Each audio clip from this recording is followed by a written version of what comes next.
Viral ভিডিওর গল্প কি শুধু ব্যক্তিগত সম্পর্কের, নাকি এর পেছনে রয়েছে চাকরি, ঠিকাদারি কাজ আর নানা প্রলোভনের হিসাব? এমপি গাজী নজরুল ইসলামের ভাইরাল ভিডিও ঘিরে এবার এমনই বিস্ফোরক দাবি করেছেন তার ব্যক্তিগত গাড়ি চালক ওবায়দুর রহমান। এক বেসরকারি টেলিভিশনকে দেওয়া সাক্ষাৎকারে ওবায়দুর দাবি করেন, সংসদে চাকরি দেওয়ার প্রলোভন দেখিয়ে এক তরুণীর সঙ্গে সম্পর্ক গড়ে তুলেছিলেন গাজী নজরুল, আর বিষয়টি গোপন রাখতে ওই তরুণীর বাবাকে ঠিকাদারি লাইসেন্স ও সরকারি কাজ পাইয়ে দেওয়ার আশ্বাসও দেওয়া হয়েছিল। ওবায়দুরের আরও দাবি, বিষয়টি নিয়ে প্রশ্ন তোলার পর থেকে গাড়ি দেওয়ার প্রস্তাব দেওয়া হয়, এমনকি এমপির APS 2 হিসেবে পরিচয় করিয়ে দেওয়ারও কথা বলেন তিনি। এই ঘটনায় গাজী নজরুলের বিরুদ্ধে হত্যা চেষ্টার অভিযোগে মামলাও করেছেন ওবায়দুর।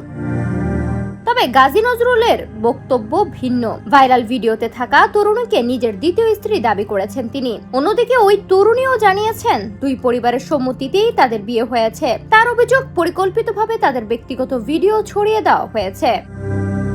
একই ঘটনায় এক এক পক্ষের এক এক দাবি, কোথাও বিয়ের কথা, কোথাও প্রলোভনের অভিযোগ, আবার কোথাও ফাঁস হওয়া ব্যক্তিগত ভিডিও। তাহলে ভাইরাল ভিডিওর আড়ালে আসলে গল্পটা কি? উত্তর মিলবে তদন্তেই।